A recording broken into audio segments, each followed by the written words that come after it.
going with a wood plank around the shoulder, turning on the right side, hitting the man behind you, then turning back, hitting another man, ha ha ha. You know, this was all done, you know, this is the Western humor. Somebody has to suffer, then everybody is happy. You know, spiritual humor is of a completely different nature. It's uplifting. You know, and it's full of wisdom. It's very nice when you can manage to transmit. That was another feature of Prabhupada. He could manage to transmit wisdom through humor. That's a very nice way to do it, because it goes around the false ego. You know, comedians are actually very useful. Even in a Vedic society, the king kept a jester or a clown, first of all to lighten up the atmosphere, and second of all, he gave him always the distance from the daily miseries of management. You know, and he could just, the Gopal Ban jokes, you know, in India, I know only few, but this must be a whole collection of that. You know, the king kept clown for his enlightenment, who was simultaneously actually a sage. And it's very dangerous to joke with a king, because when king gets angry, you can lose your head easily. He has the power. So the king once, that was a story Prabhupada told, just to make a very deep philosophical point, going along with the teachings of Lord Rishabdev, he told a joke that Gopal Ban, the clown, you know, was caught by the king, who tried for many, many years to have a son. Finally a son was born to him, and the king was completely in joy. And Gopal Ban, being actually his biggest friend, his clown, he immediately called for him and he said, Gopal, you know what happened? I have a son. Isn't it nice? Tell me, how do you feel about it? And Gopal Ban smiled and he said, I feel exactly like I just passed through. And the king was mortified. He said, how can you say such a low-class, insulting things on such an auspicious occasion? Get out of here! And he became extremely angry, just on the edge to kill him. So Gopal Ban said, okay, thank you. And he just exited, you know. And for months the king didn't speak to him. Then some other things cooled down.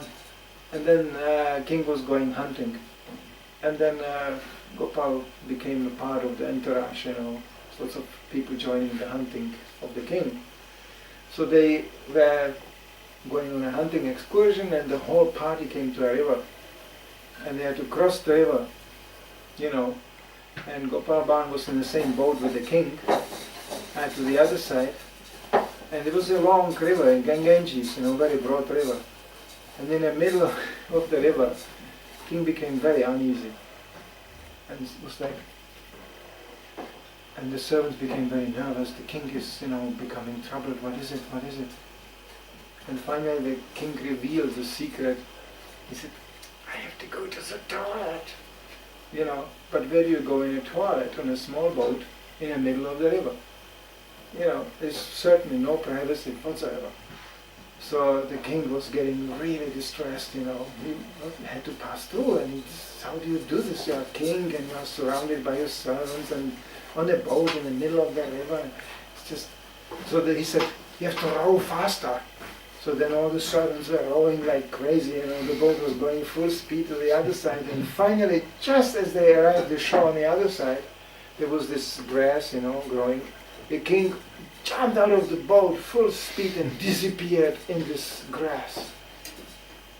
And then a few minutes later, he came out with a big smile on the face. And then he looked into the boat, and there was Gopal Ban sitting smiling back.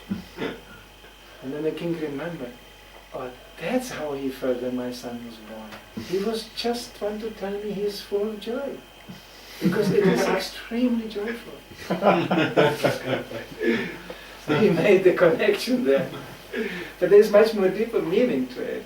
Because Rishabdev is saying that the pleasure and the, you know, you feel in the material world, getting child or passing stool, or having sex or whatever, it's on the same level like the pleasure of a pig. There's no difference in the pleasure quality, really. You know, when you pass through, you go, ah, and when you fall in love, you go, ah, and then it's basically of the same quality. It's an external sensation. There's an urge, there is a need, You fulfill the need, you get relief, and you are happy. That's it. There's nothing more to it. And of course, sooner or later you have to pass again. The same trouble occurs again. And again, intensity, struggle, relief, pleasure. It's the same procedure. So the king was really, he got the point that actually it's just a pleasure which is there in the material world, but how long does it last? How long does last the pleasure? My son was born. We have examples in Bhagavatam that the son dies just a few minutes later. Then the pleasure becomes immediately followed by extreme pain. So that's, so this Gopal Banjos, they are full of this wisdom. This is wisdom. So Prabhupada was specially known. Guru Das, he was somehow kind of, I knew Guru Das, he's still traveling around, he may come even to Copenhagen. He was known that he was kind of provoking the humor in Prabhupada. Because Guru Das, when you look at him, he has quite a comical body, actually. He has a body like an egg, big. He has a kind of watery head, and then the body goes like an egg. He was not always like that, he was more skinny. We were all skinny when we were younger, but he, became quite a volume. And he has this kind of funny eyes, and when he blinks in the eyes, you think, hey, that's somebody who can make a good joke.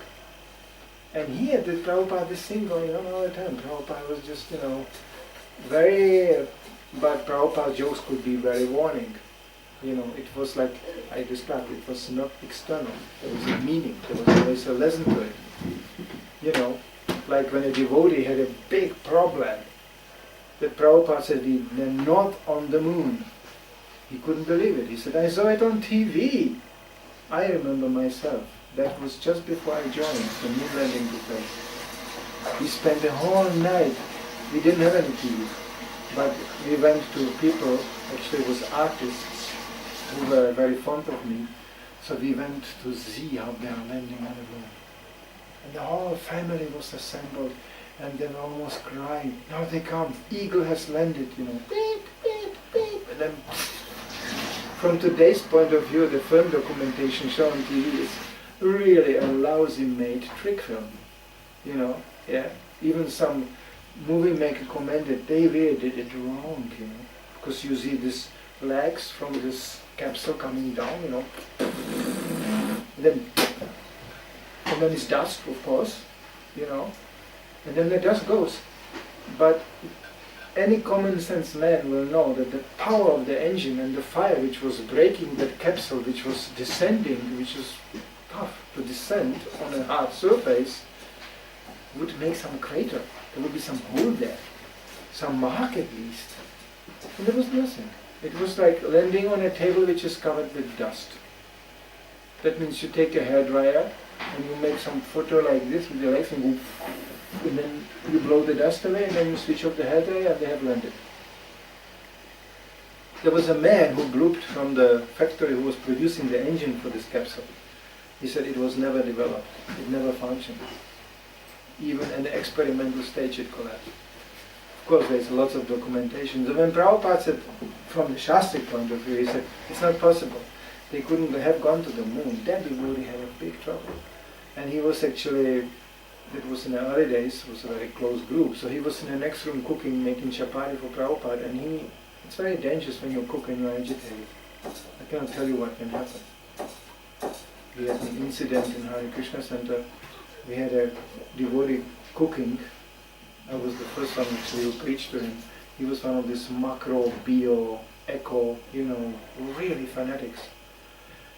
So he liked cooking, but he didn't like prasadam really. He said this was very fat, very sweet, very unhealthy, not ecological at all. But he was simultaneously attracted to kitchens. He wanted to do. So I was not, at that time in the temple, I had to go to Germany.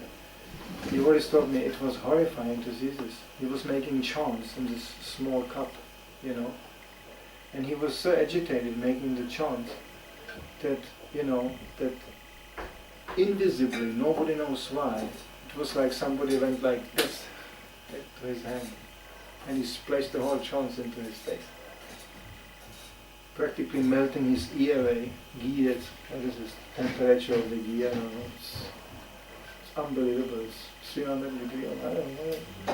It's very well. And ghee has this wonderful, it's oily, it goes inside. So it went into his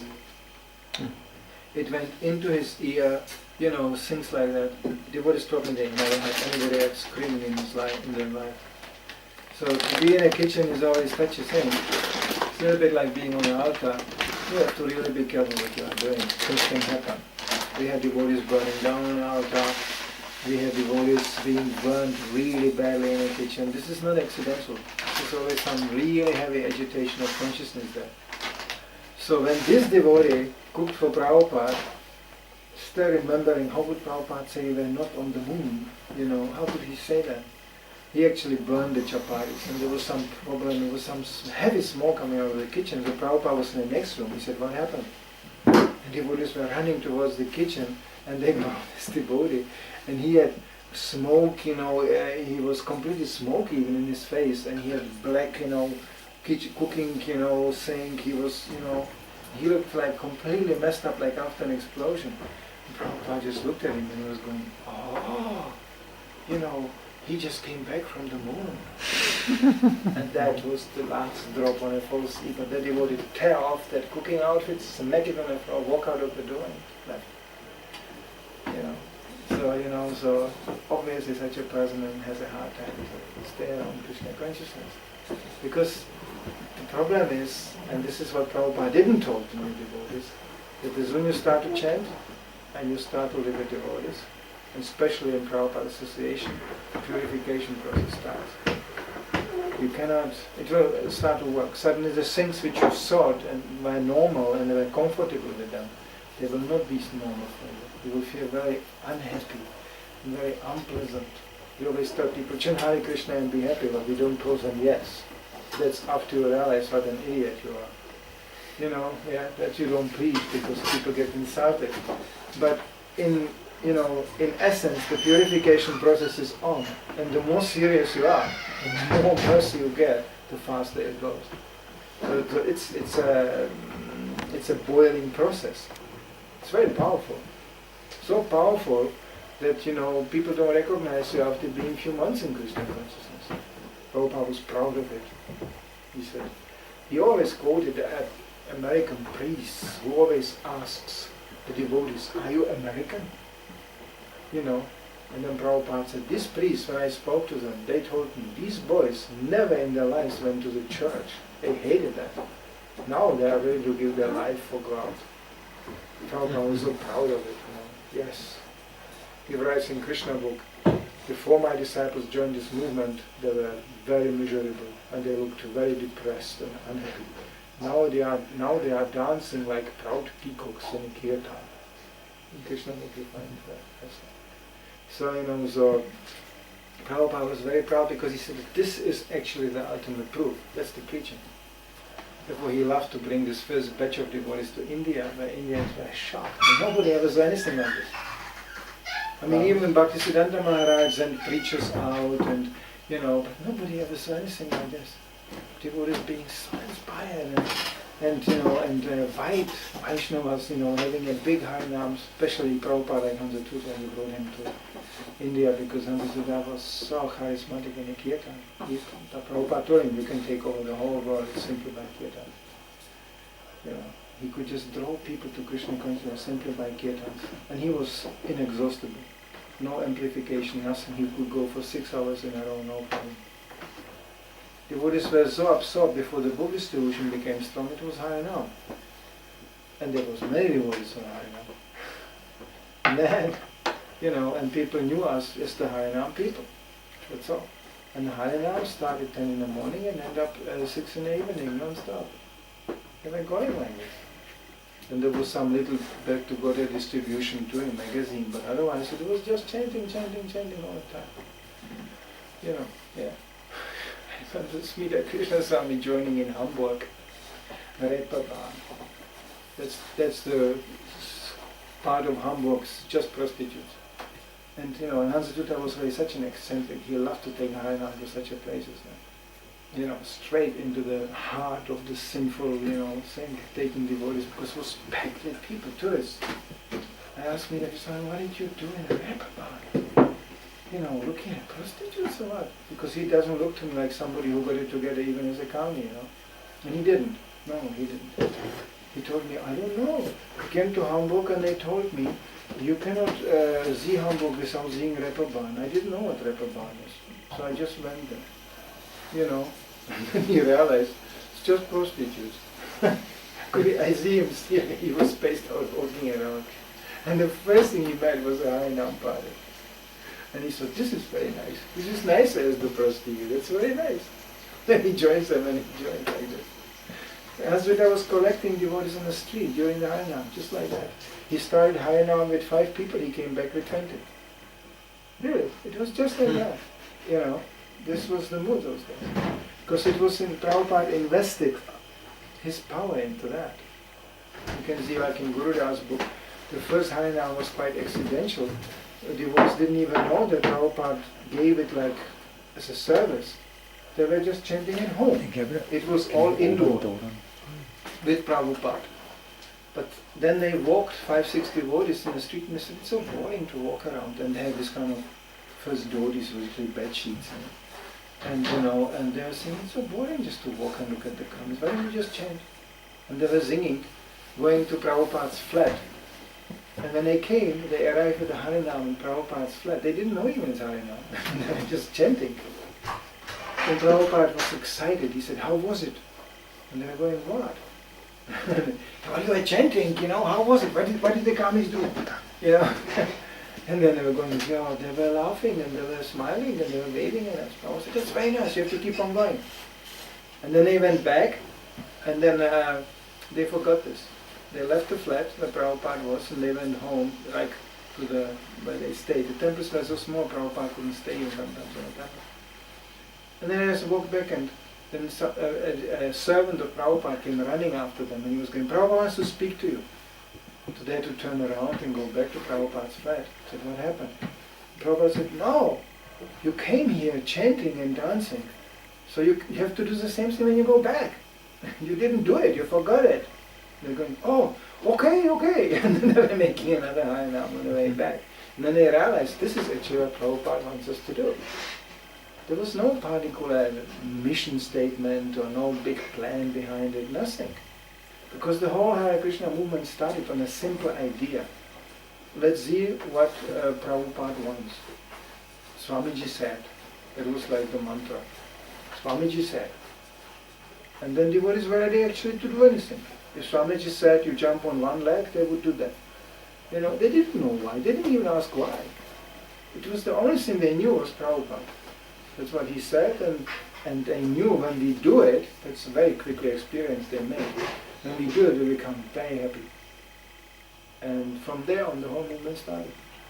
Then they started more and more to understand why we are doing it, listening to Prabhupada's lecture, asking questions. He explained why we are doing this, and then they started also preach to others, because you can only preach when you understand the concept.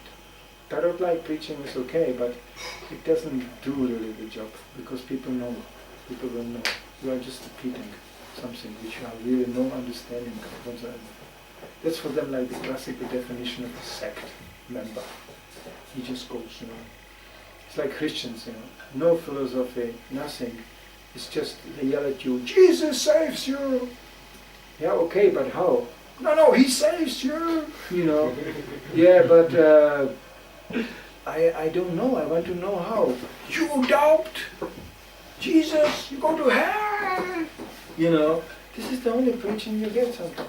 There's nothing more than. Of course now they have a new, more the esoteric type of Christians, which are more basically reaching the level of New Age. Something like that, in Germany it's like that. So that's the people you can talk to something. But otherwise the classical fanatical preacher, They used to have in Berlin a little fat man, bald-headed also. He walked always in front of the Harinam, which we had every day Harinam. So he walked with this big sign, he chants, or he sings the Satan, and he was like walking in front of us, it was like a decoration. Anyway, it's a story how that man ended. But anyway, I don't want to mix up, I want to stay with Prabhupada. So Prabhupada, anything definition of reality, definition of preaching, definition of the word, how to please Krishna. This was all defined by Prabhupada. Nobody knew anything about it. The danger came when devotees started to go then to India with the knowledge Prabhupada gave them and start to mix and blend it with whatever they got to hear elsewhere. That's where the real danger came. It practically came close to ruin this movement. Because, Prabhupada's spiritual life is like a walk on a razor blade. There's not much space to move, You don't make a big dancing on the edge of the razor blade when you walk on it. As a matter of fact, Prabhupada's razor blade is two functions. Either you use it for shave your face, it's very nice, or you can cut your throat with it. It's the same razor blade. So it's not like Krishna consciousness is a throat cutting device, but it can get dangerous for those who take it in the wrong way. Because then but there's no need to be fearful as long as you actually always remember what Prabhupada said. So this Bhagavatam shows you this few shlokas, this 16 shlokas or 14 shlokas, they show you, what Prabhupada was up to, what he had to face. Because this you can take these shlokas, this is already today, all happening. There's nothing like, in the future, people will just imagine in the future. No, it's already happening now. And it's even amongst the devotees, in the end of the ranks of the devotees. Kali joined also. So you have to be very careful with that. Because habituation is something which is so dangerous.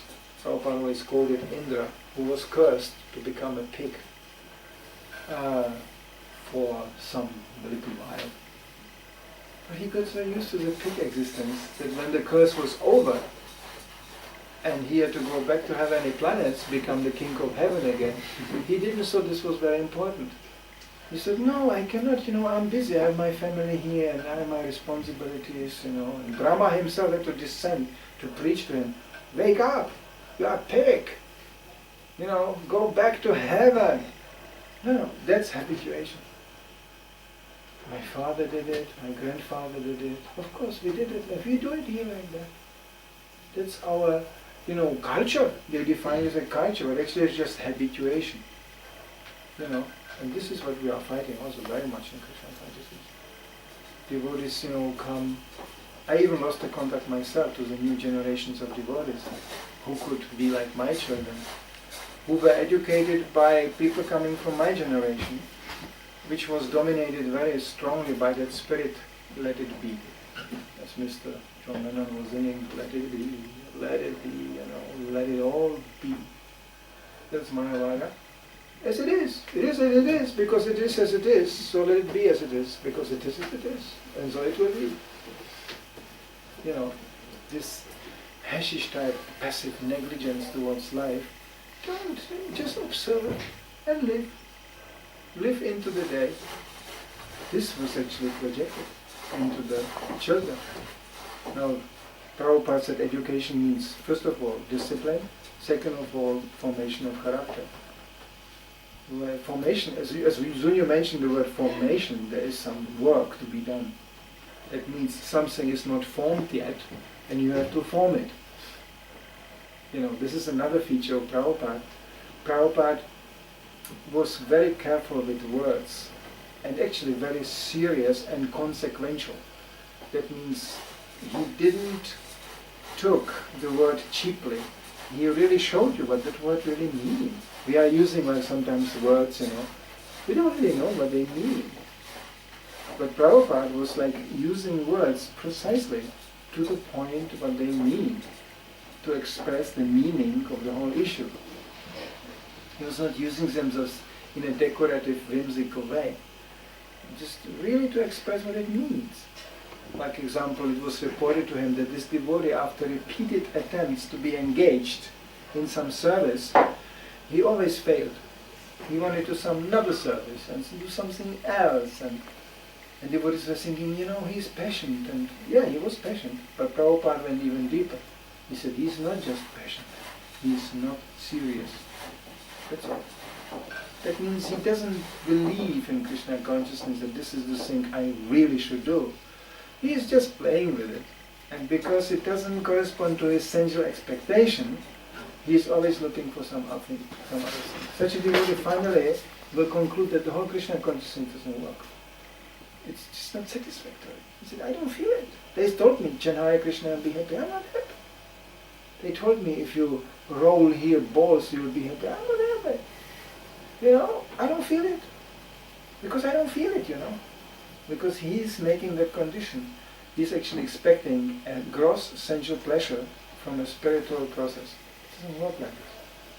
Spiritual pleasure is of a completely different nature. It comes from inside. And material pleasure comes from outside. It's a response to impulse. And spiritual pleasure comes from inside. You don't even have an impulse from outside, and you are happy. As a matter of fact, the impulse from outside can be totally hellish. You can stand in the middle of a snowstorm, suffering and freezing, but when you are fully absorbed in Srila Prabhupada's mission, you find yourself completely ecstatic. You know, and you don't even know why. Because spiritual pleasure is not something you plan or you perceive on a mental platform. It's far beyond that. It's far beyond that. And that pleasure can be easily, one can connect oneself to that pleasure if one is trying to please Prabhupada. That's like the link. Huh? So when I really try to chant Hare Krishna really attentively all day long, and then I end up looking at the pots and being tempted to throw them out of the window, and like that happened the other day that I was like, like the water was just spraying all over, and I don't care. That's like, that's clashing the modes of nature with the effect of chanting. The effect of chanting gives you the determination and the power to go on, but simultaneously there is a mode of passion. So it's a clash. As a matter of fact, when you chant, these things become even more violent. They become exposed. It's like an operation. You may see a patient had cancer, yeah. Well, you don't see it. You can even speak to him. And he goes, yeah. And you go, I heard you have cancer. And he goes, yes. But you don't see it. He's practically dying, but you don't see it. You don't have to see it externally. But when he gets on a table and they start to operate, then you will see. And that's a messy show. They will cut here, show like this, It's like, when you look now in Gabriel's knee, it's okay, it's just a normal knee. But it's not normal inside. So what they will do, they will cut open on the 21st of June, and they will look. That's the material process. And we don't know, so we just cut it open. Doesn't sound very subtle, isn't it? But it's what they are going to do. After all these machines and all this fancy technology, they say, well, sorry, we need a knife. We will cut it open and we will do it. It doesn't sound very scientific to me, It sounds, I can do it also, I can also get a kitchen knife and look. This is called doctor, it's unbelievable. This is Western science. You will cut it open and look. I mean, what a statement. But Krishna consciousness is a little bit like that.